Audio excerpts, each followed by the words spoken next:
peux pas demander à des athlètes de dépenser plus de 1 000 euros pour venir à votre compétition et leur offrir une paire de chaussettes. Ça, j'en ai pas parlé, ça en plus, ça c'est un scoop de fou. Tout machin, et j'entends, ça fait ouais, Captain. Je fais oh, comment ça, il y a un autre Captain ici là, c'est moi Captain. Les gens veulent normaliser des performances qui sont stratosphériques. Je pense que cette époque là de 2020 là, elle a été charnière pour tout le monde. Ouais. On aime pas, c'est ça. légende. Moi, je suis d'accord. Là,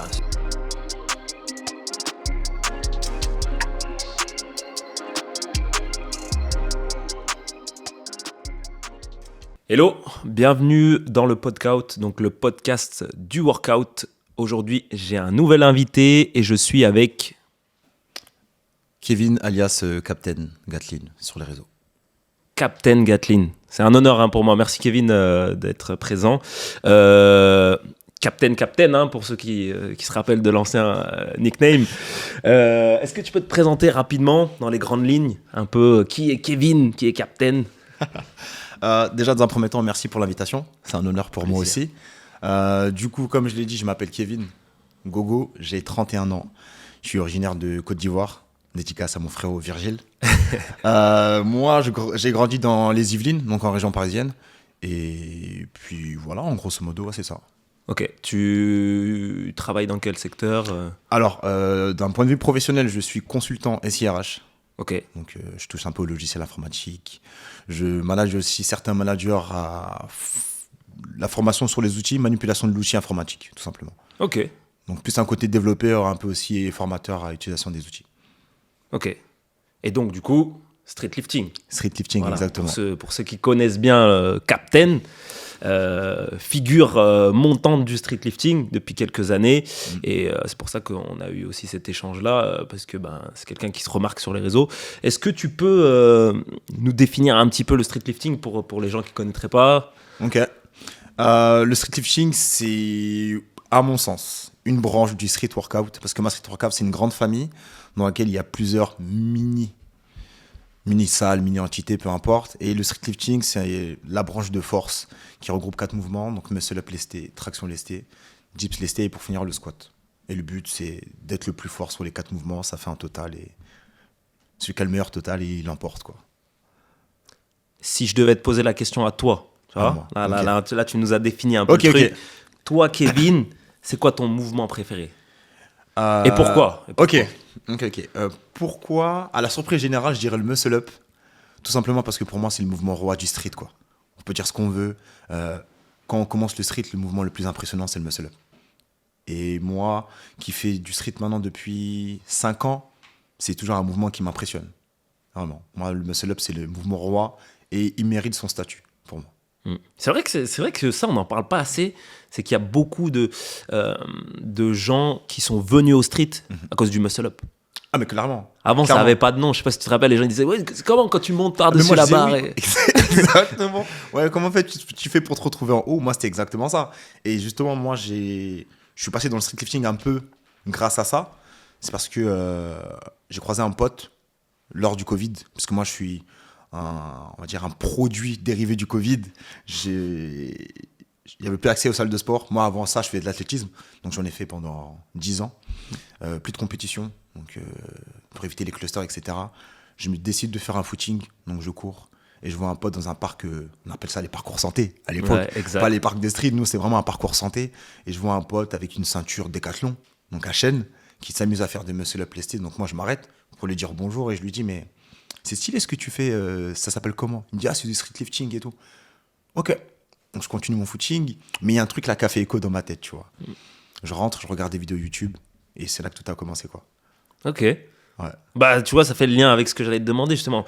Est-ce que, tu nous as un peu répondu, mais tu vas pouvoir compléter. Justement, aujourd'hui, tu fais du street lifting. C'est quoi le parcours un petit peu que tu as eu? Voilà, on a tous eu des parcours dans le milieu du sport. Toi, comment tu arrives au street lifting? Et puis, qu'est-ce que tu as fait, on va dire, le plus avant? Décris-nous un petit peu, raconte-nous un peu. Moi, j'ai commencé le sport très jeune. J'ai commencé le sport à l'âge de 4 ans. On a voulu me mettre au sport de combat. On a voulu que je fasse du judo. Ok. Moi, j'étais très sensible à l'époque. J'étais un peu une petite mauvillette, si je peux me permettre. J'ai même pas fait 1 an. Après ça, j'ai fait de l'athlétisme pendant 3 ans, donc de mes 6 à 9 ans. Bon, super énergique, hein. J'étais une pile électrique à l'époque. Sauf que j'ai grandi dans une ville où le foot, c'était le sport par excellence. Notamment la ville où Anelka a grandi. Donc forcément, ça a été un peu dans les mœurs, etc. Donc j'ai fait du foot de mes 13 ans, de mes 12 ans à mes 17 ans. Donc un foot à un niveau assez correct. Je jouais à 14 NAS à Boulogne-Billancourt. J'ai joué en DH, donc à un niveau plus ou moins correct. Mais j'avais pas le niveau pour passer au-dessus, clairement. Parce qu'on se rend pas compte de la densité. Dur, hein. C'est très très dur. C'est dur. C'est très très dur. Et même, si je peux me permettre, être bon, c'est pas suffisant. Être très très bon, c'est pas suffisant aussi. Parce que je pense que le sport, dans sa globalité, c'est très ingrat. Donc, bon, j'avais clairement pas le niveau, mais j'ai fait des belles années. Et après, de mes 17 jusqu'à mes 26 ans, ouais, j'ai fait de l'athlétisme. Donc, à un niveau aussi national. À un niveau national, donc j'ai fait plusieurs championnats de France. En athlète, tu faisais quoi comme... Le sprint court, j'ai fait 100, 200. Ok. Sur mes 5 premières années, c'était uniquement 100, 200 mètres. 100 mètres, 200 mètres. Après, sur mes dernières années, je me suis mis plus sur le saut, donc sur longueur et triple saut. Mais voilà, sinon c'est ça. Ah, tu restes sur les sports explosifs, du coup. Exactement. Ouais, ce qui m'a vraiment aidé pour le street. Ça fait le lien, ça fait le lien. Exactement. Et après, 2020, c'était un peu une année fade. Un peu Covid, première vague, c'était un peu compliqué. Donc 6 mois, j'ai pas fait grand-chose. Donc c'était sport à la maison, pompe, abdos, avec les vidéos Chip on Shape à l'époque. Ouais. Donc voilà, c'était pompe, abdos, etc. Et après, ce que j'ai dit, c'est que j'ai croisé mon pote qui faisait du street. Donc 2021, je vais à Decathlon, j'achète une ceinture de l'Est et après, tout démarre à partir de là, quoi. C'est incroyable, hein? Ouais. C'est incroyable. Mais je pense que cette époque-là de 2020, là, elle a été charnière pour tout le monde. Ouais. C'est une époque où, même au niveau professionnel, au niveau sportif, il y a des gens qui ont changé de voie. Totalement. Je pense que ça a eu du bon. Pour certaines personnes, malheureusement, ça a eu du mauvais. Mais je pense pour pas mal de monde, ça a fait du bon. Moi, je pense qu'il y a eu un avant-après. Ouais. Je suis d'accord. Je pense qu'il y a eu un avant-après. Intéressant. Et donc, du coup, est-ce qu'il y a eu... tu nous as parlé de ton collègue, hein, mais est-ce qu'il y a eu un déclic quand tu as pratiqué? Parce que voir quelqu'un pratiquer et faire... Il y a un écart entre les deux. Donc, est-ce Absolument. Que le déclic, il a été seulement quand tu as vu ton collègue le faire, ou bien est-ce que c'est vraiment quand tu as pratiqué, tu te dis, ah ouais, ça c'est mon truc, ou je sais pas, comment ça s'est passé? Moi, je suis quelqu'un qui consomme beaucoup les vidéos YouTube. Je suis un consommateur compulsif de YouTube. Donc, j'ai regardé beaucoup de vidéos et je suis tombé à l'époque sur, je crois que c'était Zod. Abdou, DZ notamment, les précurseurs du street, en tout cas lifting, et je voyais la beauté de leur mouvement. Leur mouvement était super clean. Et quand je comparais avec ce que je faisais moi, je me disais, mais en fait, ce que je fais, c'est pas du street, en fait. Et en fait, j'ai un peu ce côté un peu, on va dire, de hargneux, de me dire, en fait, je peux pas prétendre faire une discipline si je suis pas clean. Et je suis rentré dans une phase d'apprentissage autonome. Et en fait, je me suis rendu compte que j'avais une bonne base. Parce qu'on part tous avec des bases différentes. Et si je me souviens bien, je pense que... Bon, j'avais pas de muscle le clean, donc je l'avais pas lesté de suite. J'avais 40 en traction, 80 en dips et 140 en squat, quoi. Première séance. T'avais déjà, j'avais déjà une base plus ou moins correcte. Bonne base. Et je me suis dit, qu'est-ce que ça donnerait si je me donne 1 an à fond? Je suis vraiment parti sur ça. Je me suis dit, pendant 1 an, tu fais que ça, on va voir ce que ça donne. Première année, FNSL 2022. Je me fais coacher par Abdou. Je suis qualifié pour la FNSL. Je finis 3e. Et là, je tombe amoureux et ça part. Ça part direct. Donc, je voulais vraiment savoir ce que ça pouvait donner de s'entraîner régulièrement de façon assidue sur 1 an. Et puis, j'y suis encore, quoi. Mais tu vois, c'est intéressant parce que du coup, ça fait 2020-2025. C'est pas énorme, hein, non. comme temps de pratique. Non. Alors, moi, je te dis ça parce que moi, j'ai fait du street. Alors, je me suis moins orienté street lifting. Ça m'a pas trop parlé, tu vois. Mais du street, moi, j'en fais depuis des années. Puis j'ai surtout coaché beaucoup de gens. Et en fait, ta progression, elle est quand même rapide. Donc, c'est intéressant ce que tu dis au niveau des bases, tout ça. Ouais. Et du coup, ça peut être intéressant que toi, tu puisses nous décrire, vu ta progression un peu, les étapes de ta progression. C'est-à-dire que là, tu commences, voilà, tu vois ce que tu vaux un peu. Mais quelles sont les étapes pour ta progression? J'ai vu que tu nous as dit que tu t'es fait coacher. Ouais, quelles sont les erreurs que tu as faites, que tu n'as pas faites? Qu'est-ce que tu... Voilà. Comment ça se passe un petit peu, cette progression-là? Alors moi, ce qu'il faut savoir, c'est que je suis un bon exécutant. Moi, j'ai la capacité de bien suivre ce qu'on me dit de faire. Et je suis partisan de recevoir le savoir d'un expérimenté. Donc c'est pour ça que je me suis vite fait coacher. Et le street lifting, c'est un sport qui est né, entre guillemets, qui a été grandissant via les réseaux sociaux. Donc je commençais à poster un peu ce que je faisais. Ce qu'il faut savoir, c'est que quand j'ai débuté, j'avais des poids dans mon coffre. Donc des poids dans mon coffre, je partais dans les parcs de street, je faisais des tractions. Bon, ce qui était à l'époque, on peut appeler ça des tractions, quoi. J'avais mes gants, je m'en souviens à l'époque, des gants Décathlon bleus et noirs, enfin bref. Et en fait, à l'époque, je m'entraînais de façon un peu... c'était un bazar, hein. C'était tout simplement un bazar. Je faisais des tractions tous les jours, des dips tous les jours. Je ne pouvais pas faire de squat parce que c'était un peu compliqué en termes de logistique. Et je me suis fait coacher. Et le premier piège dans lequel je me suis embarqué, c'est la soif de progresser trop vite. C'est que j'ai vu que sur un mouvement, notamment le dip, je progressais vite. Je voulais en faire tous les jours. Même pas le faire de façon intelligente, c'est que je voulais mettre lourd tous les jours. Et c'est là que j'ai la première grosse blessure. Je me fais une sorte d'entorse à l'épaule et je peux plus faire de dips pendant presque 3 à 4 mois, quoi. C'est énorme. Frustration. Frustration parce que je me sentais bien sur ce mouvement. Je me disais, pendant que les tractions, c'était un peu compliqué, parce que voilà, il y a des profils pull, il y a des profils push. Moi, j'en faisais partie. C'était compliqué. C'était compliqué de ne pas pouvoir dips. Et en fait, je me suis dit, j'ai confondu vitesse et précipitation. Et ça a été le premier, on va dire, point bloquant. Et c'est vraiment, on va dire, une introspection que j'ai pu faire, me remettre en question, de me dire, en fait, ton but, c'est quoi ? C'est d'être fort sur le long terme ou d'être fort juste demain et après, tout s'arrête, quoi. Donc, je me suis remis en question. J'ai un peu mis de l'eau dans mon vin, clairement. Je me suis dit, bon, tu sais quoi ? Sois patient et la perf que tu veux, parce qu'à l'époque, moi, je voulais 110 en dips. Parce que pour moi, je voyais des mecs comme Zod qui dipsaient 100 kilos. Parce que quand j'ai commencé, 100 kilos, c'était incroyable. C'était incroyable. Et je me suis dit, mais en fait, j'ai envie que les gens me remarquent. J'ai envie que les gens se disent, ah, le mec du 7-8 là, qui s'entraîne dans son coin et tout, il est pas mauvais, quoi. Et après, en travaillant intelligemment, la perf est arrivée, quoi. La perf est arrivée, et puis après, on est des humains. On a 110, après on veut 115, après on veut 120, et après, ça s'arrête plus, quoi. Mais ouais, on va dire que la première grosse erreur que j'ai eue, c'était de vouloir progresser trop vite. Et je pense que aussi, le fait de s'exhiber sur les réseaux aussi, ça a joué. Je me suis laissé un peu embarquer dans cette spirale de j'ai envie d'être viral par mes performances, quoi.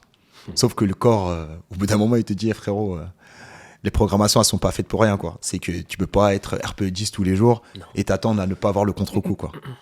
Donc, ouais, la première grosse erreur de ma part, je vais dire que c'est ça. Et du coup, par rapport à... J'ai oublié ma question. Non, voilà. Les perfs marquantes pour toi, tu vois, parce que justement, on a toujours plusieurs paliers, on va dire. Okay. Donc, au niveau des perfs que tu as fait, alors que ce soit en compète ou autre, hein, est-ce qu'il y a des moments où genre, ça t'a marqué, tu vois, comme tu disais, le palier des 100 kilos, voilà. C'est quoi pour toi les perfs qui t'ont le plus marqué, que genre tu t'es dit, ah ouais, je suis bien là, tu vois? Je sers dans l'ordre de street lifting, hein, du coup, je vais commencer par le muscle up. Moi, c'était 20 kilos. Parce que quand j'ai commencé les tractions, 20 kilos, je sentais déjà la charge. Donc, moi, de me dire que j'étais en capacité de pouvoir faire un muscle up avec ça, pour moi, c'était impensable. Parce que j'ai vite progressé, je suis passé facilement à 12,5, 15. Mais pour moi, 20 kilos, c'était un palier inatteignable, quoi. Je me disais, mais en fait, 20 kilos, c'est incroyable, quoi. Donc, pour les muscle up, c'était 20 kilos. Traction, c'était 70. Parce que j'ai longtemps stagné entre 60 et 67. Et je me souviens le jour où j'ai passé 70, j'en ai parlé à mon petit frère qui connaît pas le monde du street, quoi. Je l'ai appelé, je dis, oh purée, Benjamin et tout, j'ai tiré 70. Il m'a dit, tiré quoi? Tiré quoi? Ah, j'ai en traction, j'ai fait 70. Donc je lui montre ma vidéo et tout. J'étais super excité. En Jeep, c'était 140. 140. Parce que j'ai rapidement, parce que comme je t'ai dit, j'ai commencé à 80. Donc j'ai progressé assez rapidement. Donc 110, je les ai eu rapidement. Mais 140, je m'en souviens parce que j'ai beaucoup stressé avant de passer cette charge-là. Ah, c'est une charge aussi. Hein. Ouais, bien sûr. Non, bien sûr. Mais je me souviens que j'avais stressé. J'étais pas serein. Je voyais... parce que je m'entraîne à Basic Fit à ce moment-là. Donc c'est 7 disques de 20 kilos. Je les vois comme ça. Je me dis, mais purée, je peux pas et tout. Je me posais 50 questions. Je crois que j'ai mis même peut-être 12-13 minutes avant de passer la rep, quoi. Et quand je la passe, j'avais du mal à redescendre, quoi. Et je me souviens que je regardais la vidéo un nombre incalculable de fois, de me dire, purée, mec, je l'ai vraiment fait et tout ça, quoi. Donc, ouais, pour les dips, c'est 140. Et pour le squat, c'était 180. Honnêtement, ouais, pour les squats, c'était 180. C'est des belles perfs, hein. Franchement, c'est des belles perfs et c'est des beaux paliers. Hein. En plus, moi, ce qui m'impressionne, parce que nous, on s'était vus à Atlas. Atlas, exactement. À Atlas. Et en fait, moi, je t'avais vu en endurance, en dips. Oui. Ouais. J'avais fait, oh, ce gars, il est chaud, tu vois, je le connais Ouais. pas. Il arrive, il dips comme ça. Je me rappelle, il y avait eu une égalité, tu devais Oui, refaire et tout. avec tu te Gelba, rappelles. ouais, avec Voilà. Gelba, on a fait une mort subite. Ouais, c'est Et ça. j'étais là en mode, il est chaud le boug et tout, machin. Et j'entends, ça fait, ouais, Captain. Je fais, oh, comment ça, il y a un autre Captain ici, là, c'est moi, Captain, tu vois. Et non, et c'est là, on avait parlé et tout, machin Ouais, et c'est tout. vrai, Et non, c'est j'avais vu que t'étais déjà chaud sur les dips. Ouais. Moi, j'avais remarqué au dips, t'étais déjà vraiment chaud. Et ça m'avait bien marqué. Donc, mais du coup, t'as quand même tenté l'endurance un peu lestée. Oui, parce que je m'intéressais un peu en long, en large, en travers dans le monde du street, quoi. Je regardais un peu tout ce qui se faisait. Et j'ai vu qu'à l'époque, c'était pas Atlas, c'était Street Montgeron, je crois. Ouais, Street Escade Montgeron. Ouais. Ouais, exactement. Et c'était The War 2, je crois. Je sais plus, c'était le 2, ouais. Et je me suis dit, bah, en endurance, qu'est-ce que je vaux, quoi. Donc, je suis vraiment parti pour me tester. Et j'ai senti l'énergie, j'ai senti le niveau. Et j'ai dit, mais en fait, il y a des monstres dans tous les domaines du street, quoi. Ouais. Et je me dis, bah, pour moi, ma logique, c'était, pour être fort en force, il faut être endurant, quoi. Donc, je me suis juste voulu me jauger et de voir un peu ce que je veux aller. Après, je me suis dit, bon, c'est une bonne expérience quand même. Après, j'ai fait pas mal de rencontres, dont toi. Donc, je me dis, franchement, c'était une expérience de se tester en endu. Et puis... Tu retesterais de l'endu ou pas? Absolument. Ouais. Absolument. Moi, après, je parle à titre perso. Moi, les sensations que j'ai sur la force, je les ai pas. J'ai pas les mêmes en endu. En endu, vraiment, j'aime ce côté où tu as une gestion. Et je trouve que l'effort est vraiment différent. Sur de la force, tu as besoin sur l'instant T d'avoir concentration technique, synchronisation des unités motrices pour envoyer toute la force d'un coup. Alors que sur l'endurance, tu peux entre guillemets faire un moins bon départ et terminer, enfin essayer de maintenir ta technique le plus longtemps possible. Tu vois, c'est vraiment deux notions qui sont différentes et c'est de l'endu de force. Absolument. Donc tu as quand même cette notion de recruter tes muscles sur une longue période et je trouve ça vraiment différent. Les deux sont kiffants. Ouais. Mais c'est vrai que moi j'ai un petit penchant pour l'endurance et je sais pas comment ça se passe justement du côté de la force. Toi, qu'est-ce que tu ressens quand tu fais un ARM, tu vois? Un RM où tu vas grind sur la remontée ou des choses comme ça. Qu'est-ce que tu ressens? C'est quoi ce que tu sens? Moi, ce que je ressens, c'est de la pure adrénaline. Hein. Je vais pas te mentir. Hein. C'est de se dire, l'effort, il va être court, mais intensité à son paroxysme, quoi. C'est un peu le reflet de ce que je faisais à l'athlétisme, tu vois. Comme tu l'as dit, c'est un effort court, mais l'intensité que tu mets sur un 100 mètres, c'est pas la même chose que sur un 1500 ou sur un 5000 ou sur un marathon. Comme tu dis, le marathon, c'est une gestion de l'effort, c'est est-ce que tu relances, etc. Sur un sprint, tu te poses pas de questions. C'est, t'entends le pistolet retentir, tu cavales jusqu'à la ligne d'arrivée et après on voit ce qu'il en est, tu vois. Et pour moi, la force, c'est la même chose. Donc c'est pour ça que je me suis plus facilement retrouvé dans la force, parce que pour moi, c'était, je vais pas dire une suite logique, parce qu'il n'y a pas de suite entre le street et l'athlétisme, mais c'était un peu similaire, dans le sens où je sais que j'ai un profil explosif, de par ma pratique en athlétisme. Donc je me suis dit, ouais, dans la force, why not? Et comme je t'ai dit, je me suis trouvé une certaine aisance. Je me disais, bah écoute, continue, c'est essayer d'exploiter un peu mon point fort. Donc ouais, c'est pour ça que je suis parti sur la force. Mais c'est vrai que l'endurance dans le street, c'est quelque chose qui m'intéresse parce que c'est une façon de se redécouvrir, personnellement. Et pour moi, le sport, c'est un peu une façon de réapprendre à se connaître, quoi. C'est de se confronter à la difficulté, à ses propres limites et de se dire qu'est-ce que tu fais, quoi. Parce que la congestion que tu as en endurance, parce que tu sais, j'ai fait des sets qui sont bidons pour vous, des sets d'endurance. J'ai fait un demi-BBR à l'époque.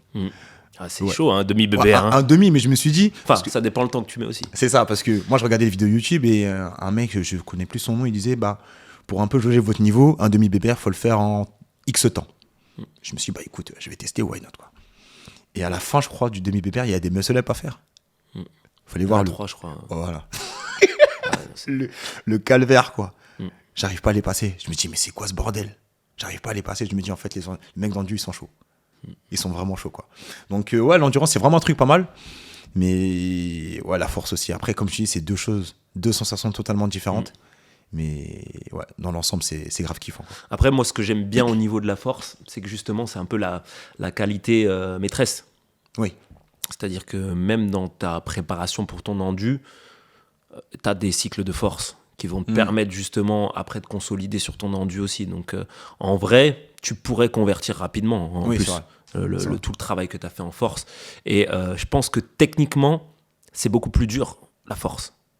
Parce qu'il y a quand même une optimisation du mouvement. Oui. Voilà, ok. Moi, je l'ai vu dans l'évolution, notamment du street. C'est que les mecs, ils ont réussi à adopter des techniques au niveau des scapes, au niveau des épaules, au niveau même les ceintures, le placement des pieds. Il y en a, à l'époque, ils mettaient de la magnésie sur les pieds pour tenir les poids. Maintenant, il y en a, ils ont des chaussures minimalistes. Waouh, une optimisation. Et c'est ça que je trouve intéressant, parce que finalement, il y a vraiment tout un truc qui s'est construit autour de optimiser le mouvement et puis aller chercher plus loin, tu vois. Et puis les petits détails amènent quelque chose. Donc non, je trouve que c'est carré comme truc, c'est pas mal. Voilà, c'est vrai, je te rejoins. Ouais, c'est vrai que l'optimisation en force, comme tu dis, ça fait 5 ans et les performances, elles n'arrêtent pas. Elles n'arrêtent vraiment pas. Comme tu disais, à l'époque, 100 kilos en gyps, c'était folie. C'était une folie. Aujourd'hui, si je peux me permettre, c'est banal, quoi. C'est la base. Ouais, c'est ça. C'est la base. Un des moins de 66, il gyps 100 kilos comme si c'était rien, quoi. Ouais. Alors qu'à l'époque, en 2021, je sais même pas s'il y avait un moins 66 qui avait fait 100 kilos à l'époque, quand j'avais commencé. Je suis pas sûr. Je pense pas. Peut-être un seul qui avait fait 102 ou je ne sais pas, mais là, je vois Yora, Julien Capdeville, là, qui a un record du monde à 140, plus de 140, en moins 66, tu te dis, mais. C'est énorme. Remonte 5 ans en avant, c'était un point simple, quoi. C'est énorme. Donc, c'est énorme. Ah non, c'est beau l'évolution que ça a eu. Mais on va parler un petit peu de toi, justement. Plutôt la partie professionnelle. Ouais. Parce que ce qu'on n'a pas dit, c'est que c'est pas ton métier. Non. Et oui, parce que là, on nous parle d'entraînement, de ci, de ça, et on voit qu'il y a du temps investi, mais c'est pas ton métier. Absolument. Donc, comment ça se passe en parallèle? J'ai presque envie de dire cette deuxième vie, le boulot, comment ça se passe à côté, la gestion de entraînement haut niveau, parce que pour le coup, toi, tu fais des compétitions qui sont nationales, internationales. Ouais. Ça demande beaucoup de choses, voilà, je vous apprends rien au niveau de comment on dit ça, de la préparation, des entraînements, certainement de l'investissement pour les budgets, etc. Comment ça se passe la vie pro à côté? Comment tu arrives à gérer ça, toi? Alors, moi, ce qu'il faut savoir, c'est que j'ai quand même la chance d'avoir à aujourd'hui un poste qui me permet d'être en télétravail une grosse partie de la semaine. Et ça, franchement, c'est une chance incroyable. Ce que je fais, c'est que j'essaie de gérer au mieux mes journées. Je vais un peu te schématiser une semaine type, quoi. J'essaie de m'entraîner les matins. J'ai la chance d'avoir une salle à 15 minutes de chez moi qui ouvre à 5 heures du matin. Donc, dans le meilleur des mondes, je le fais pas tout le temps, c'est que je m'entraîne de 5h30 jusqu'à 7h, 7h30. Je rentre chez moi, si je peux, je refais une sieste et je commence à travailler à partir de 8h30, 9h. Et ma journée de travail, c'est de 9h jusqu'à 18h, 18h30. Donc j'ai une toute petite soirée, parce que pour retourner à l'entraînement demain, forcément, il faut dormir tôt, parce que le réveil à 5h, faut pas se coucher à minuit, quoi. Et semaine type, c'est je m'entraîne 4 à 5 fois par semaine. Donc je vais essayer de m'entraîner 2 entraînements le matin, 1 le midi, en fonction de la densité de travail que j'ai. Forcément, si c'est une grosse journée, je vais prioriser le matin. Si c'est une journée plus ou moins light, je vais commencer plus tôt le travail. Donc je vais commencer vers 7h30, m'octroyer une pause à 11h30 et reprendre à 14h pour vraiment caler un entraînement. Mais sinon, c'est entraînement le matin. Si je peux, entre midi et 2, et entraînement le matin. Et 1 le week-end, histoire de, mais voilà, semaine type, c'est ça. Donc, c'est un gros investissement, faut pas se le cacher. Ce qui est dur à gérer, c'est l'équilibre vie perso, vie pro, vie sportive aussi, et la vie sociale. Forcément, ça prend un coup. Forcément, il y a quelque chose. Faut un peu jongler avec tout ça. Après, on a tous 24 heures. Donc, forcément, si je m'entraîne le matin, c'est des discussions que j'ai pas avec mes potes le soir. Je discute avec mes collègues en journée. Je dors tôt. Donc, tu vois, c'est une gymnastique un peu compliquée. Mais c'est quelque chose que j'aime faire et qui ne me déplaît pas, en fait. Parce que personne ne m'oblige à faire ce que je fais. Donc, c'est moi qui ai décidé de m'instaurer cette routine-là et c'est quelque chose que je tiens plus ou moins bien sur la durée. Donc, après, c'est très cyclique. Je ne m'entraîne pas tous les mois de l'année à 5h du matin. J'essaye au mieux. Après, ça dépend aussi de la charge de travail. Donc, forcément, j'essaie de jongler au mieux. Mais voilà, une semaine type, c'est entraînement le matin. Et puis, après, travail comme ça. Moi, quand je ferme le PC, je sais que Toutes les tâches, elles sont faites, quoi. C'est le sport, le travail, c'est fait. Maintenant, je peux me poser, regarder des animés, etc., quoi. Et tu vois, c'est quelque chose qu'on peut idéaliser. Se dire, ah ouais, lui, il est athlète, les machins. Mais c'est du boulot.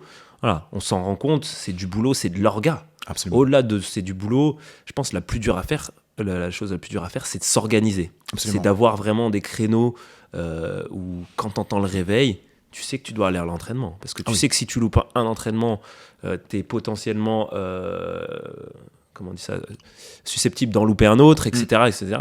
Donc il y a cette rigueur à avoir, premièrement. Il y a aussi bien agencer les choses pour que ton travail soit fait, parce que c'est ce qui te fait vivre. Absolument. Tu vois ça, c'est quelque chose qui est non négociable, j'ai envie de dire. Et il y a aussi les aspects de récupération. Absolument. Qui pour moi, c'est hyper important. Moi, je pense que c'est la chose la plus dure. Ouais. C'est la chose la plus dure. Moi, je suis d'accord. Surtout quand tu es quelqu'un qui fait beaucoup de choses. Tout ce qui est sommeil et des fois tout ce qui est récupération un petit peu active, c'est dur à placer parce qu'en général, c'est mis de côté. Exactement. Ouais. Et pour moi, c'est la plus grosse erreur, mais en même temps, le plus gros obstacle que rencontre un athlète. Absolument. Vraiment ce côté récupération, ce côté, finalement, laisser du temps pour que tu aies les résultats de ton entraînement. Ouais. Et ça, franchement, je trouve ça chapeau que tu arrives à pouvoir gérer ça, parce que en vrai de vrai, moi je trouve que c'est vraiment le truc le plus dur. Oui. Il y en a des trucs qui sont durs, s'entraîner, machin, faire une bonne prépa, une bonne programmation, oui, ok. Mais le plus dur, c'est d'appliquer ce que tu sais déjà. Absolument. Parce qu'on le sait. Ouais, on le sait. sûr. Même quelqu'un qui n'est pas diplômé, qui n'est pas machin, il sait. Ton repos, tu as besoin, pour avoir ta surcompensation, toutes ces choses-là, tu as besoin. Mais le placer, c'est quelque chose. Ah, c'est très compliqué. C'est quelque chose. C'est très compliqué. Donc, non, vraiment chapeau pour ça. Et tes employeurs, ils sont au courant que toi, t'es athlète, tes Bien sûr. collègues, tout ça, machin. Bien sûr. Ils sont conscients. Non, ils savent très bien. Après, avec mon employeur, mon manager, j'hésite pas à lui parler de quand j'ai des compétitions. Donc, je suis très transparent avec lui là-dessus. Et il est très compréhensif, quoi. Parce que moi, mon manager, c'est quelqu'un aussi qui est dans le sport. Bon, pas à un niveau comme le mien, mais il sait ce que ça implique. Et il essaie de m'arranger au mieux. Mais moi, ce que j'essaie de leur donner, c'est de leur rendre au mieux, quoi. C'est de me dire, bon, j'ai cette flexibilité-là, de pouvoir un peu faire mes entraînements comme je veux, mais à côté, il faut que je sois irréprochable au niveau du travail. Parce que comme tu dis, c'est la seule chose qui me fait vivre aujourd'hui. Donc, je peux pas me permettre d'empiéter mon sport sur ce qui me fait vivre aujourd'hui, quoi. Donc, j'agence au mieux. Après, voilà, moi, c'est des engagements que je tiens envers mes clients. Donc, je honore mes rendez-vous, j'honore mes réunions, etc. Et après, quand c'est un peu plus laxiste, j'ai à mon manager, écoute, aujourd'hui, je vais couper à 15h, je vais couper à 16h, exceptionnellement. Donc, il me permet de le faire. Et puis, ça me permet aussi d'optimiser la récupération du mieux que je peux. Mais, donc franchement, j'ai de la chance d'avoir un poste comme ça, quoi. Ah, mais ça, c'est important aussi d'avoir, entre guillemets, le soutien un peu de l'employeur. Et pareil, au niveau des proches, de la famille, voilà, c'est des gens qui te soutiennent dans ce que tu fais. Alors, moi, ce qu'il faut comprendre, c'est que quand j'étais plus jeune, ça, j'en ai pas parlé, ça en plus, ça, c'est un scoop de fou. J'en parle pas. En fait, je sais pas, tout à l'heure, si t'as remarqué, je t'ai dit, j'ai commencé le sport à 3 ans et je l'ai repris à 6 ans. Et en fait, dans ce laps de temps, entre 3 à 6, j'avais l'impossibilité de marcher, je pouvais plus marcher. Okay. Donc du coup, ma mère a gardé un peu ce schéma de mon fils a eu un gros problème avec ses jambes qui pouvait potentiellement perdre l'utilité de ses jambes à vie. Donc si je lui dis, ouais maman, là j'ai fait un 10 x 200 au squat, ma mère a brillé dans tous les sens, quoi. Elle est en mode, tu vas te tuer, c'est quoi tes trucs, etc. Donc ma famille me soutient pas plus que ça. Mais ils savent que je suis un mordu de sport et que je ne vais pas arrêter le sport tant que j'ai la santé et tout. Mais ils savent que je fais du sport. Bon, je les tiens un peu informés sans forcément parler des performances, quoi. Les seules personnes qui suivent de près, c'est ma grande sœur et mon petit frère, parce que bon, ils sont un peu détachés de ça. Mais mes parents, ils me suivent pas trop sur ça, parce qu'ils sont un peu le côté... mec, t'as oublié qu'on te poussait avec la chaise et tout. Que... c'est normal, voilà, c'est ça, c'est normal. Mais ouais, donc c'est mon frère qui me suit beaucoup. Et ma soeur qui me suit, mais après c'est un soutien faillible, faut pas se mentir. Mais parce que ça aussi, c'est des choses des fois que entre guillemets, on met pas assez en lumière. Mais souvent, quand on voit des athlètes, l'environnement il est important. Absolument. Je sais que, je sais pas si tu as vu le podcast, on en a parlé avec Loops, l'environnement.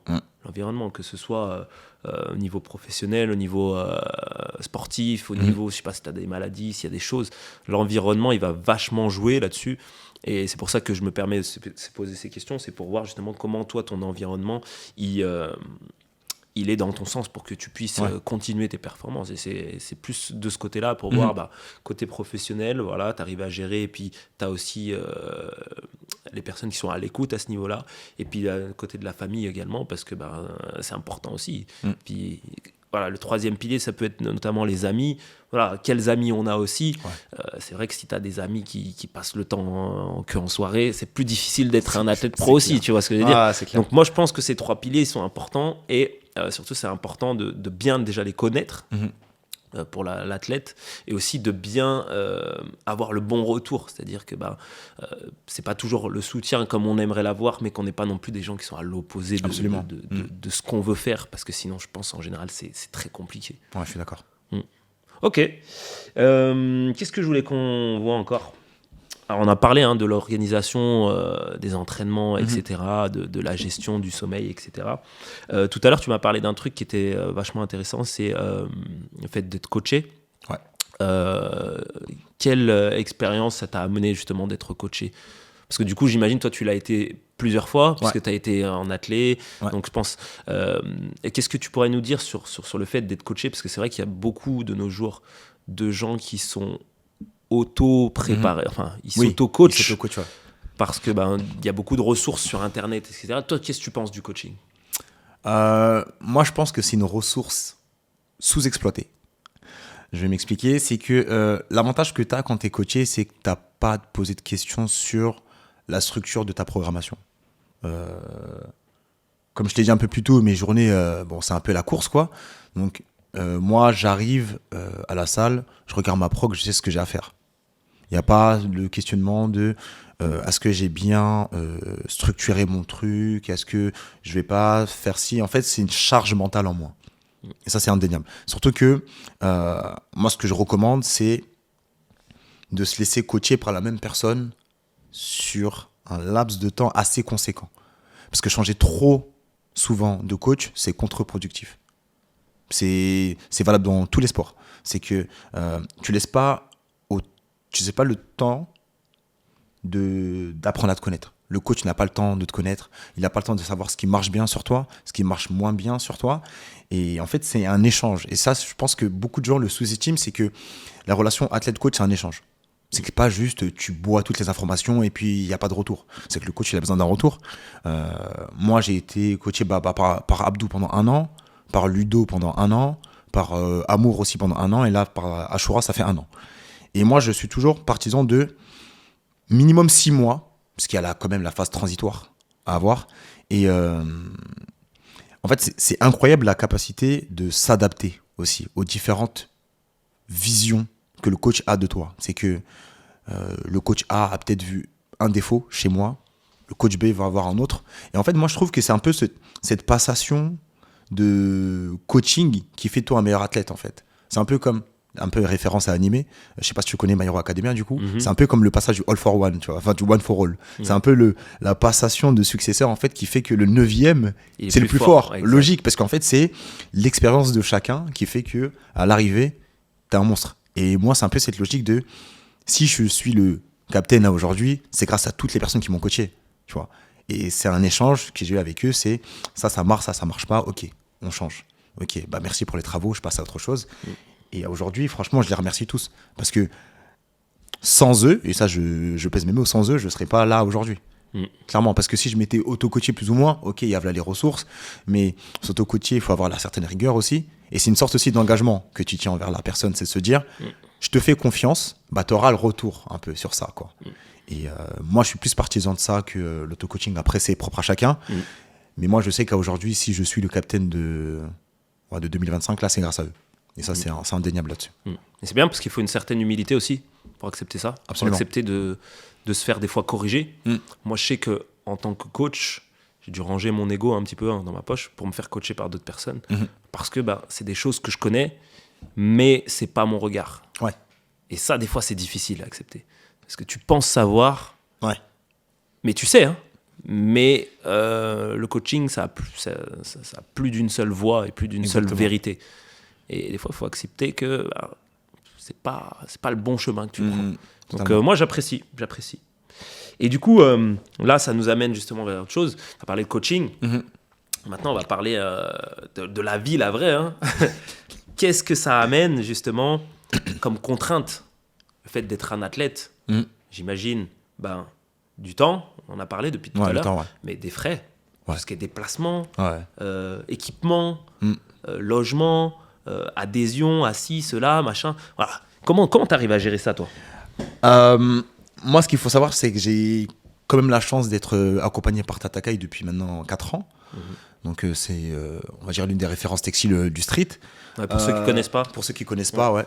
Et franchement, le street, ceux qui font du street pour faire de l'argent, changer de sport. Clairement. Ouais. Parce que j'ai un peu budgétisé les frais que le street m'a coûté en 2024. Je suis à plus de 7 000 €, quoi. Parce que compétition à l'international, tu vas partir en Allemagne, parce que toutes les compétitions internationales pour l'instant sont en Allemagne. Tu vas prendre un billet, parce que c'est pas à Berlin, sinon ça serait trop facile. Tu prends un billet d'avion, tu vas prendre un hébergement. Tu vas pas aller la veille de la compète, parce que on parlait de récupération, il faut que tu partes quelques jours avant. Donc prendre un Airbnb 2 jours et 5 jours, c'est pas le même budget. Tu vas penser à l'alimentation. Parce que forcément, tu vas faire attention à ce que tu manges. Tu vas pas te taper un grec la veille de la compétition, quoi. Donc, tu vas penser à ça. Tu vas penser aussi à tout ce qui est récupération à côté. Tu vas aller voir un kiné. Tu vas aller voir un ostéo, parce qu'on a tous des petits bobos par-ci, par-là. Ouais, franchement, comment je fais? Franchement, je sais pas. Franchement, je sais pas. Honnêtement, je sais pas. En fait, c'est uniquement de la passion. Je me pose tellement pas de questions. Même pour participer à des compétitions, pour participer à Final Rep cette année, c'était 220 €. Tu vois, donc c'est des frais comme ça. Mais du coup, je pense que ça fait partie aussi de ton organisation. Absolument, c'est l'organisation financière, donc bien sûr. Donc c'est pour ça que, comme je disais un peu plus tôt, je vais pas empiéter sur ce qui me permet de payer tout ça, parce que c'est grâce à mon travail que je peux me permettre de payer les compétitions, payer les professionnels de santé, et aussi mon coaching aussi, parce que le coaching tous les mois, c'est pas 1 €, quoi. C'est pas un abonnement de ChatGPT à 20 balles où tu dis ok, vas-y, let's go, quoi. Donc c'est plein de frais comme ça. Et en fait, moi, le retour que j'ai sur tous ces frais-là, c'est le fait de kiffer le process, en fait. C'est de me dire, c'est pas d'investissement à perte, parce que si je revois le capitaine d'il y a 4 ans, je penserais même pas avoir ces performances-là, quoi. Et en fait, le fait de me rendre compte que je suis arrivé à ce stade-là, je me dis, mais en fait, le process, il est incroyable. Donc, investir dans ce sport-là, comme ça, je le fais avec grand plaisir, quoi. Et même si je dois le refaire, je le referai, quoi. T'as investi dans ta passion, finalement. Absolument, absolument. Et pour moi, ça n'a pas de prix, quoi. On se plaint un peu de oui, c'est trop cher, mais c'est trop cher par rapport à quoi? Si ça te fait kiffer. Exactement. Donc, moi, tant que je kiffe, je mets sans broncher, quoi. Et du coup, là, il y a un autre aspect maintenant de quand on est un athlète, notamment international, c'est la partie pression. Eh oui, parce que ça reste une compétition. Hein. La partie blessure, un petit peu, le fait d'être au poids, toutes ces choses-là, les réseaux sociaux, la pression des gens aussi qui t'attendent, entre guillemets, un petit peu. Comment tu arrives à gérer tout ça? Et avant de dire comment tu arrives à gérer tout ça, quelle est la situation aujourd'hui aussi, hein? Peut-être que ça peut être important de dépeindre un petit peu ce qui se passe. Franchement, on va dire pour moi, et je parle uniquement pour moi, c'est un apprentissage. Parce que tu arrives dans un nouveau sport, forcément tu veux te faire connaître. Et moi, je trouve que j'ai vite été mis à la lumière. Et les premières années, je me suis laissé submerger par tout ça, quoi. C'était vouloir faire plaisir à tout le monde. Donc par moments, je faisais des hors-prog, mais débiles. Débile, parce que forcément, je vais poster une perf. Et les gens ils vont dire, bon, ok, vas-y, envoie ça. Donc, ça crée une pression supplémentaire. Se dire, en fait, les gens, ils veulent que j'envoie ça. Donc, dans ta tête, tu te dis que tu leur dois ça, tu vois. Et notamment, quand tu arrives en compétition internationale, tu sais que c'est rediffusé, que les gens vont regarder, les gens t'envoient des messages la veille, vas-y, let's go, c'est ton heure. Donc, indirectement, tu te rajoutes une pression, quoi. Et tu te dis, bon, ok, je dois le faire pour eux. En fait, c'est un piège, un peu ça. Et les premières années où j'ai fait des compétitions internationales, je suis un peu tombé dans ça. De me dire, les gens veulent que je fasse ça, donc je vais le faire pour eux, quoi. Et ce qui m'a un peu remis un peu les pieds sur terre, c'est qu'en 2023, j'ai perdu un pote à moi qui est décédé dans un accident de moto. Et lui, il voyait le potentiel en moi que moi, je ne voyais pas. Parce qu'en fait, ce qu'il faut savoir, c'est que moi, j'ai tendance un peu à me rabaisser un petit peu. Mais je n'ai pas forcément conscience on va dire, de mon potentiel ou de la valeur que je peux avoir dans un sport. Et lui, il m'a dit, mais en fait, mec, tu donnes trop de crédit à trop de gens. Tu as un certain niveau, tu as une personnalité, mec, avance. Fais les choses pour toi, avance. Et c'est un petit jeune, hein, il avait 22 ans, quoi. Donc, comme quoi, on apprend de tout le monde. Et quand je l'ai perdu, ça m'a vraiment mis une claque. De me dire, mais en fait, mec, tu peux pas éternellement faire les choses pour les autres. Il faut que tu fasses les choses pour toi. Et vraiment, l'événement déclic, c'était le championnat de France en 2024. Je fais l'une de mes meilleures compètes. Et en fait, c'est parce que je suis allé pour moi. Avant de me dire, mais en fait, les perfs que je fais, c'est pour moi. Je voyais les gens qui m'encourageaient. Ah, vas-y, fais ci, fais ça, fais ci, fais ça. Mais j'étais indifférent de ça, quoi. Et il y a vraiment eu un avant-après de me dire, la pression, dans tous les cas, on en a. Que ce soit, peu importe le niveau que tu as, départemental, régional, national, international, à son échelle.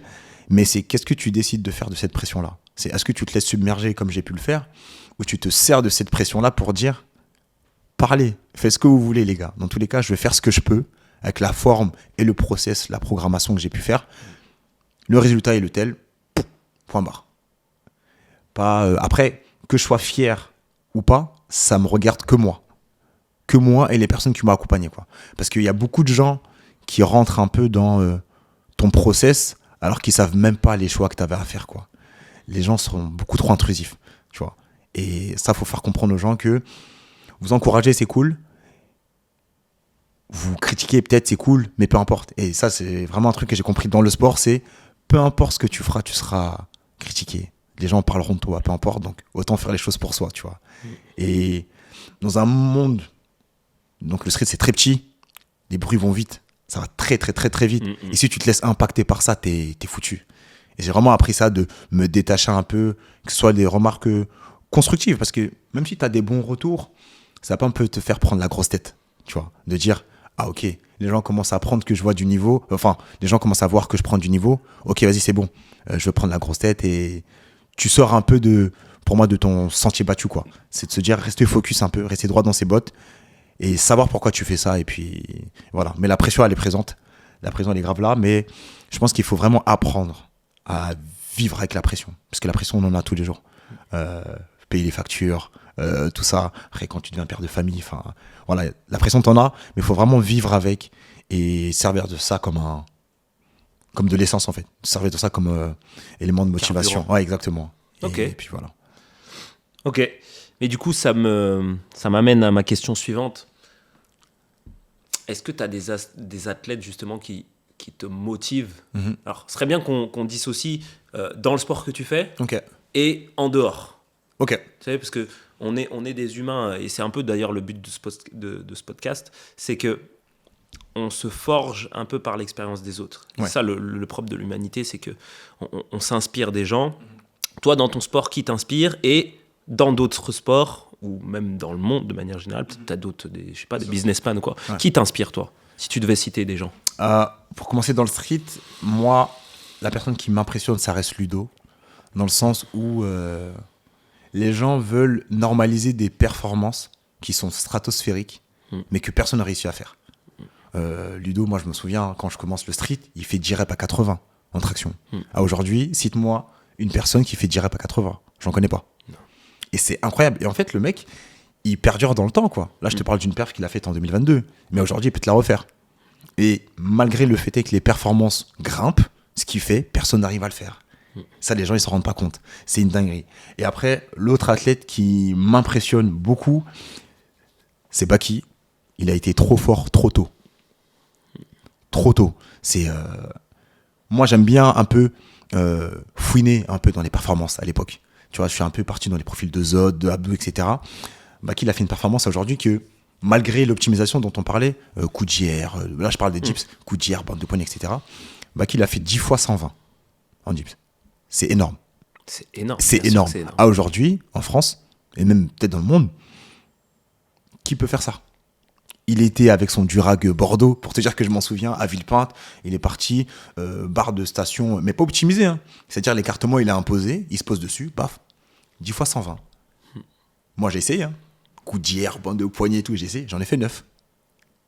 Et je l'envoie un vocal, je dis, mec, ce que tu fais, c'est incroyable. Et les gens ne s'en rendent pas compte. Donc, dans le street, moi, c'est vraiment les deux, on va dire aussi, c'est les deux qui m'ont un peu motivé à me lancer dans cette discipline-là. Et dans le sport, dans son ensemble. Dans le street lifting, je peux clairement le dire. Hein. Ouais. Moi, pour moi, c'est deux légendes en France. Ouais. Moi, je te rejoins. En France, je connais pas trop la scène internationale en street lifting, mais en France, après, pour moi, c'est deux légendes. C'est deux tauliers. Hein. Franchement, je pense que, comme tu l'as dit un peu plus tôt, le Covid, Baki et Ludo ont incité beaucoup de gens à se lancer dans le street lifting. Donc, ça, c'est indéniable et je pense que. Moi, je pense même avant, parce que du coup, moi, je les ai connus un petit peu avant. Okay. Et je les ai connus en endu. Ah oui, ok, oui, à l'époque. Je les ai connus en endu. Hein, à l'époque des all bars. Parce que pour moi, le street lifting, clairement, ça a été amené par Zod. Hein. Okay. C'est Zod qui a amené ça en France. Ouais. Et c'était du street lifting d'endurance. Tu vois, okay. C'était traction à 32 kilos et max dips à 48. C'était ça vraiment les trucs. Mais pour moi, Baki, Ludo, légende en France sur le street lifting. Okay. Ouais. On n'aime pas, c'est ça. légende. Ouais, je suis d'accord. Là, pour moi, c'est non négociable. Ouais, je suis d'accord. Après, dans le sport, dans son ensemble. Pas que sport, hein, d'ailleurs. Hein. Peut-être c'est dans les catégories. Okay. Hein. Après, vraiment, quelles sont les personnes qui t'inspirent ? Parce que je sais que tu es un humain qui est bien plus que du sport. Voilà, tu me dis, tu travailles, tu t'organises. Voilà. Il y a un humain derrière tout ça, derrière les perfs que tu es. Qui t'inspire ?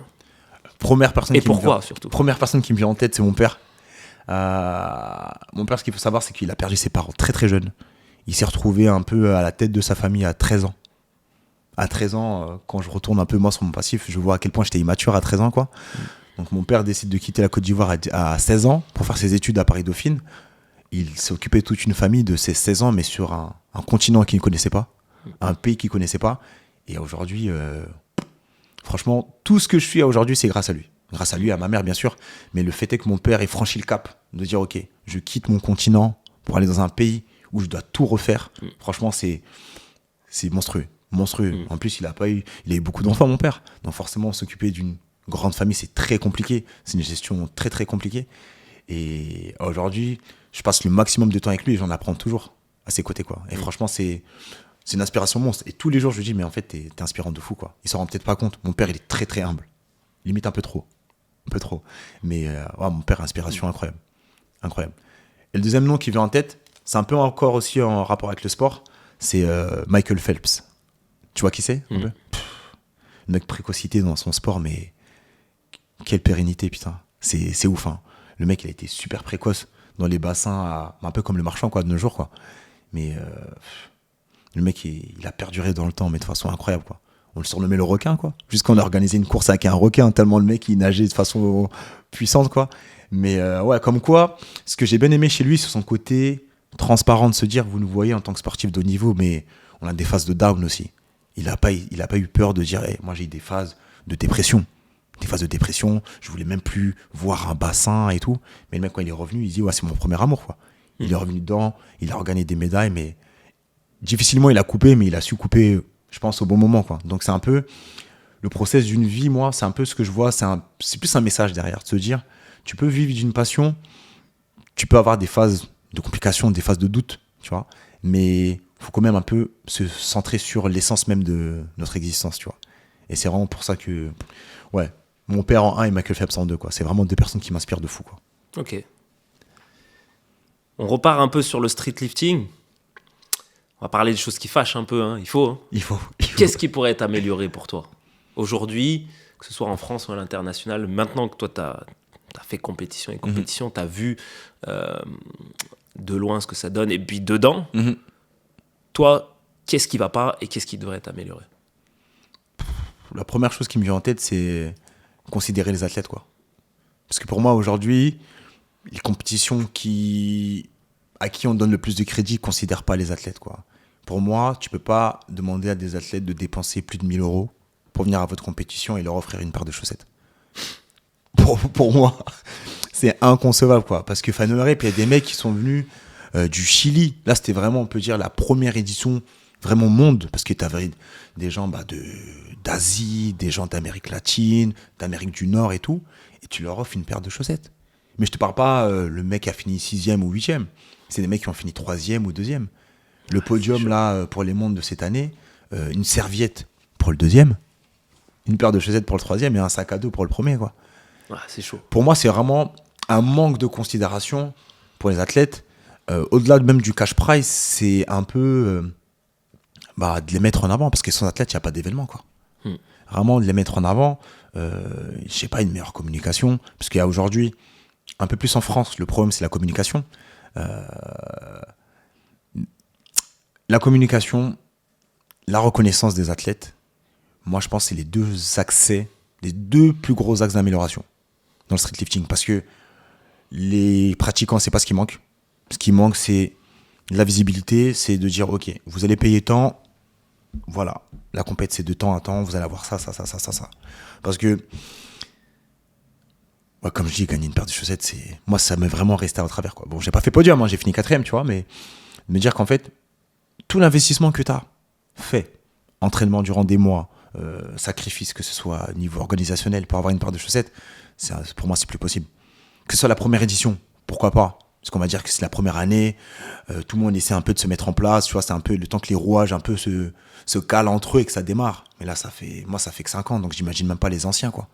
Les anciens qui sont là depuis quasiment une décennie, voire plus, ils voient que rien n'explose, au bout d'un moment, ils s'étonnent que les gens arrêtent. C'est normal, au bout d'un moment. Donc pour moi, c'est vraiment mettre l'accent sur une structure, c'est de se dire, ok, le calendrier, il est planifié à l'avance. Parce que quand le calendrier est flou, la communication est floue, les athlètes ne savent pas où aller. C'est ok, cette compétition est qualificative pour cet événement. Cet événement pourra potentiellement vous emmener à cet événement. Et cet événement pourra vous emmener à l'échelle la plus haute. Ok, dans la tête des athlètes, c'est très clair. C'est de se dire, bon, je vais faire ci, je vais faire ça, je vais faire ça, c'est très bien. Parce que si on vient te dire à 3 semaines avant, oui, en fait, vous êtes 8. Ah non, finalement, il n'y a pas assez de place. Finalement, vous êtes 6. Ou...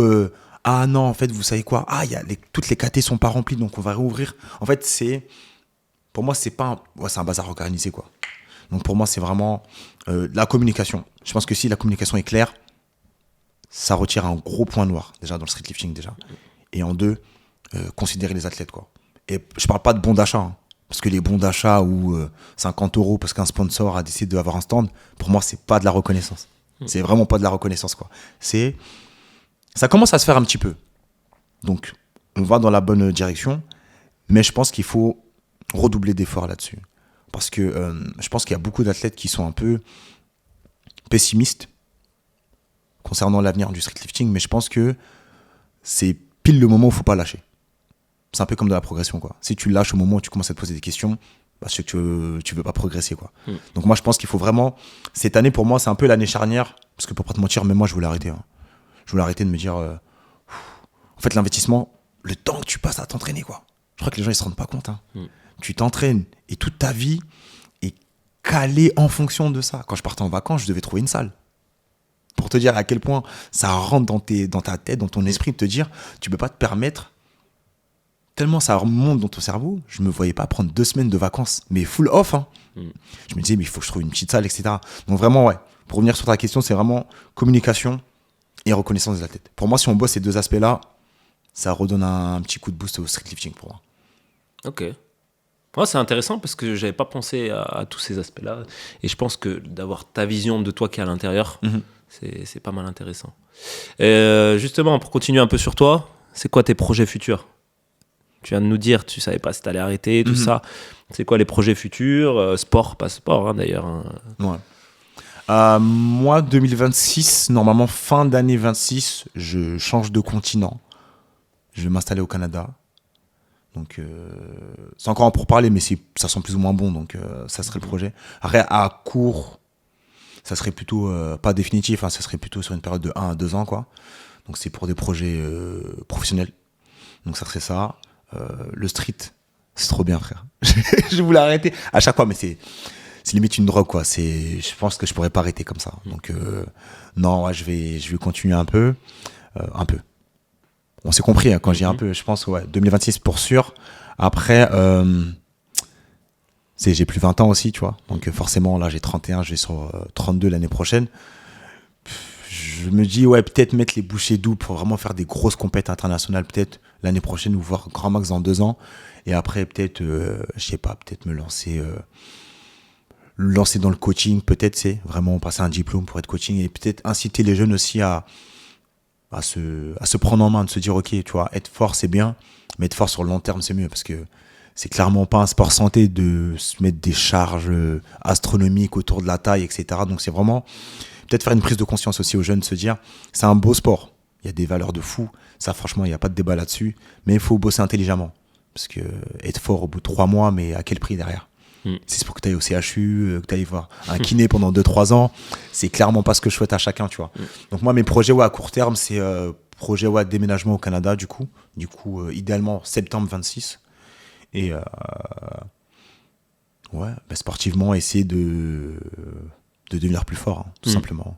Niveau des réseaux, on pourra te voir sur du YouTube, il y a des programmes qui vont venir, il y a des choses... Enfin, je sais pas si c'est dans les... Non, t'es pas obligé de spoiler. Non, c'est dans les clous. Il y a une grosse vidéo concernant les Worlds qui va sortir. Donc, je travaille avec un vidéaste incroyable, d'ailleurs, dédicace à toi, Raph. Ça sera plus que juste une vidéo, ça sera un peu une vidéo vraiment sur moi. Parce que, voilà, on me voit sur les réseaux, on va poster des perfs et tout, c'est cool.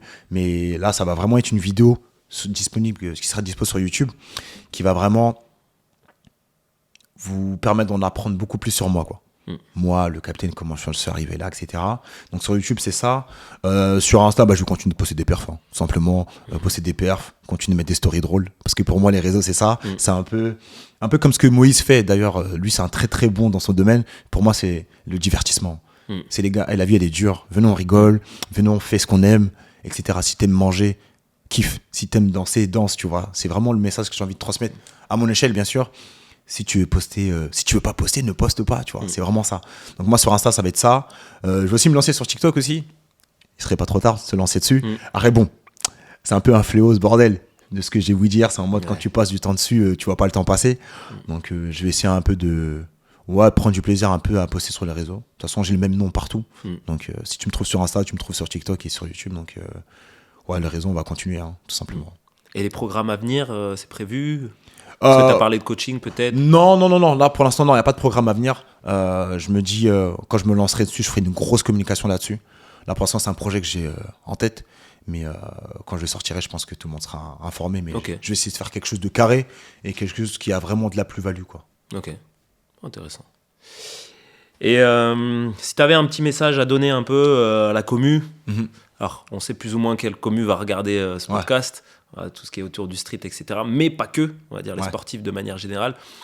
Quel message un peu tu pourrais leur partager pour un peu leur faire sentir un peu ta mentalité ? Parce que c'est vrai que le côté sportif nous intéresse, mais on travaille aussi, entre guillemets, un petit peu avec des gens qui essaient de délivrer un message concernant la mentale, un peu leur vision des choses. Qu'est-ce que tu aurais à pouvoir transmettre à la commu un peu ? N'oubliez pas que les choses que vous faites dans la vie, c'est pour vous. Clairement, ne vous laissez pas influencer par les gens. Faites les choses par passion, par amour. Clairement, pour moi, sans passion, on fait rien sur du long terme. Clairement, soyez unis parce que de nos jours, c'est très très dur. C'est très très dur.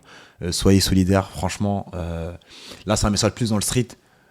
En France, on a un vivier de malades. On a une communauté folle. Mais c'est pas en étant divisé qu'on pourra faire de grandes choses. Là, tout à l'heure, je parlais des compétitions. Si on n'est pas soudés, si on s'entraide pas, on va brasser du vent, quoi. Donc vraiment, le petit message, c'est prenez soin de vous, faites vraiment ce qui vous anime, clairement. Prenez soin de vos proches, parce que les temps qui courent, c'est très très dur. Prenez soin de vos proches, kiffez la vie, parce qu'on en a qu'une, tout simplement. Moi, c'est vraiment ça, c'est se focaliser sur les choses essentielles. La vie, les proches, la santé, et après tout ce qui est à côté, c'est secondaire, quoi. C'est vraiment la santé, les proches, et puis kiffer la vie, c'est tout. Kiffez votre vie, les gars, parce que c'est une opportunité en or qu'on a, et puis voilà, souriez parce que on a encore envie pour le faire, tu vois. Donc le sourire relève chaque jour que Dieu fait, parce que c'est une opportunité, c'est clairement pas acquis, c'est une opportunité de fou, donc souriez, et puis voilà, la vie vous le rendra, tôt ou tard. Voilà. Ok, merci pour tes mots, Captain. Est-ce que tu aurais quelqu'un que tu aimerais voir dans un épisode podcast pour qu'il puisse partager un peu son expérience ? Est-ce que tu as un nom à nous citer ou pas ? Moi, le nom qui me vient en tête, c'est Zod. Ok. Parce que on parle du sport, on parle de ceux qui ont mis à la lumière, mais comme tu l'as dit, Zod, c'est lui qui a ramené le SL en France. Donc je pense que ça serait pas mal d'avoir un peu sa vision de comment il en a amené lui à tomber dessus. Et qui parle un peu de tout ce qu'il a créé, parce que toutes les compètes, c'est grâce à lui. Et je veux que les gens le sachent, et je veux qu'ils l'entendent aussi s'ils regardent ce podcast, c'est que si le SL en France existe aujourd'hui, c'est grâce à Zod. Personne ne peut s'asseoir à la table et dire non, c'est pas vrai. Moi, je suis le premier à dire. Voilà, donc moi je défends ça, et grand merci à lui. Ouais, j'aimerais bien le voir sur un épisode podcast, ça pourrait être cool. Bon, c'est noté. Bon, j'ai une petite surprise pour toi, Captain. Oh. Petite surprise, très, très, très rapide. L'idée, c'est de te proposer rapidement des questions. Ok. Voilà. Le but, c'est que tu répondes sans préparer. Sans te préparer, sans que tu réfléchisses trop rapidement. Okay. Tu dois faire un choix entre réponse A et réponse B. Ok. Est-ce que ça te va? Ouais, je suis chaud. Ouais. Alors, est-ce que tu es prêt? Je suis prêt. Tu dois répondre vraiment spontané. Vas-y, tac au tac, ça part. Allez, 3, 2, 1. Squat ou dips? Dips. Café ou pré-workout? Pré-workout. Baki ou Ludo? Ludo. FNSL ou Final Rep? FNSL. Entraînement matin ou soir? Matin. Tous les jours. Athlétisme ou street lifting? Athlétisme. Schwarzy ou Ronnie? Ronnie Coleman. Ronnie Coleman. Coudière ou genouillère? Genouillère. CrossFit ou Aerox? Ouf, Aerox, je dirais. Nike ou Adidas? Nike. Ok, ce sera tout pour moi. Merci encore, Captain. Merci à toi pour l'invitation, c'était cool. Avec plaisir. Bon, j'espère que ce podcast vous aura motivé de voir un petit peu l'envers du décor et comment ça se passe dans la vie d'un athlète. Merci pour ton expérience, merci pour ces mots et merci pour justement nous rendre compte un peu plus de ce que c'est, ce que ça donne d'être un athlète de haut niveau, de travailler dur et d'avoir quand même un métier à côté, d'avoir une vie et de devoir gérer tout ça. En tout cas, merci à toi, Captain. Merci encore à toi.